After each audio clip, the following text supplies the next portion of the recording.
Hello guys! Kumusta na po kayo? Welcome back po ulit sa Luto Pinoy sa Amerika. For today's video po, nakikurious lang po ako dun sa viral na cucumber salad na napanood ko po sa YouTube at saka po sa Facebook.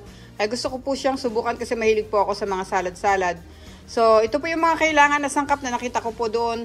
At ililista ko rin naman po siya sa description below. Pag-check nyo na lang po. Meron po tayo dito crab sticks pero binabad ko po yung sa tubig kasi galing po siya sa frozen. Avocado, pepino or yung ating cucumber. Tapos maglalagay din po tayo ng cream cheese. Optional po na white sugar kasi nakita ko po doon si Logan. Naglagay po siya ng vetchin pero parang nawiwirduhan po ako na maglagay ng vetchin sa isang salad. Kaya white sugar na lang po ilalagay natin. Tapos meron po tayong sesame seeds, soy sauce at saka po yung ating Kewpie mayo. At kakailanganin din po natin guys ng container na puti. Ito po yung ginamit niya. Dito po natin nilalagay yung ating cucumber salad. Sana po masarap to para magustuhan natin at kaya gusto ko rin share sa inyo para matikman nyo rin po. Sa mga bago po dito sa aming channel, sana mag-subscribe po kayo sa Lutong Pinoy sa Amerika at pakicheck nyo po yung mga other videos namin. Okay, umpisa na po natin ang paggawa nitong ating cucumber salad. Salamat po. Bali po pala itong ating cucumber na gagamitin. Tinanggalan ko lang po siya ng konting mga balat para po may konting design lang po siya. Pero optional po kung gusto nyo lang pong gawin. Tapos itong isa hindi ko na muna po tinalupan kasi baka isa lang po pwede na dito sa ating container kasi maliit lang naman po siya.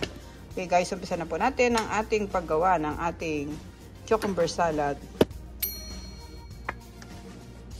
Yung container, lagay natin yung ating slicer. Malinis naman po ang kamay ko guys at pwede ko na po siyang slice ito.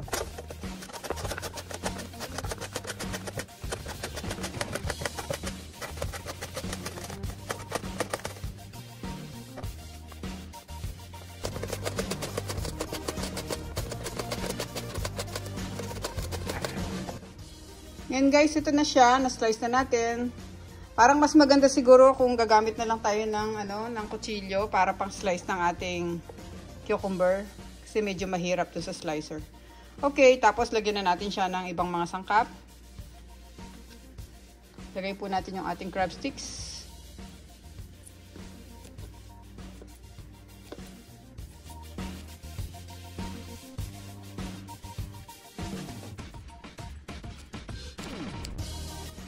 Bali, dalawang crab sticks lang ang nilagay ko. Pwede na yan kasi para mahalo natin siya na maayos, di tayo mahirapan.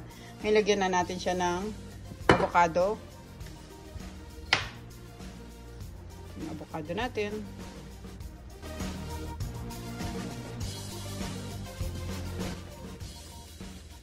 Guys, lagi akong gumagamit ng avocado sa salad. Maglagay kayo, napakasarap niya. Kahit sa mga toast natin, minsan gagawa ako ng video. Magto-toast ako ng tinapay tapos lagyan natin ng avocado. Napakasarap niya. Isang avocado lang guys yung nilagay natin.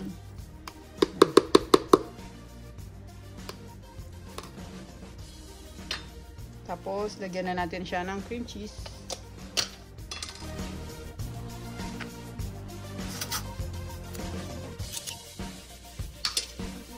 Kayo na lang bahala guys magtansya kung gaano kadami yung gusto nyo.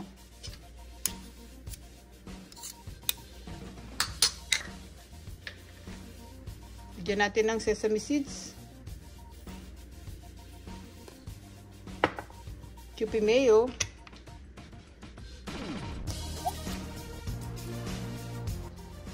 dagdagan natin konti, tsaka ng konting white sugar. Optional guys yung white sugar.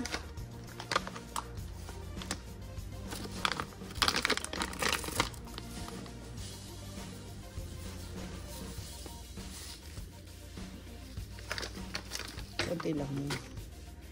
Lagyan din pala natin ng soy sauce. Muntik ko nang makalimutan ng soy sauce. Yan. Tapos, takpan na natin guys at i-shake-shake natin. Bango.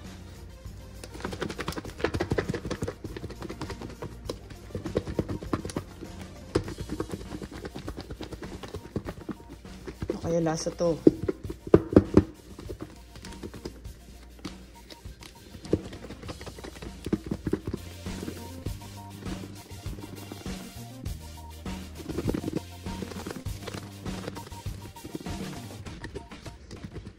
Kailangan talaga guys, isang avocado lang ilalagay kasi mahihirapan tayong mag-mix kapag dalawa dahil masyadong siksikan.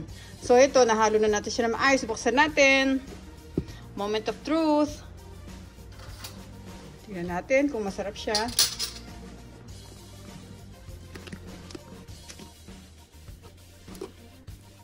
Tcharan! Ayan siya. Subukan natin. Avocado, hindi pa masyadong pero malambot naman.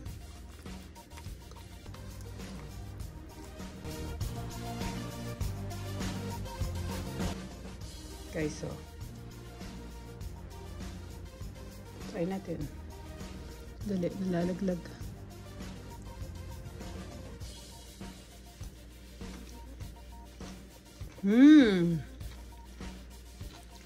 Yeah. Napakasarap po guys. Tignan nyo. Mix lang natin na maayos kasi parang hirap yung ating mga nilagay na ingredients kasi hindi sila masyado nahalo sa loob. Okay. Pero masarap siya guys. Pero biro. Subukan nyo.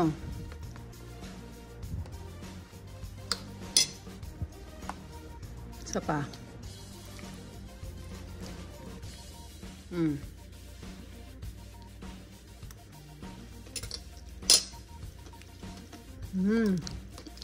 Sarap nga po siya. Okay, salamat po sa panonood. Ito, nasubukan na natin yung famous na cucumber salad. Napakasarap po niya. Subukan niyo siya. Thank you po guys. Ingat po tayong lahat. God bless po.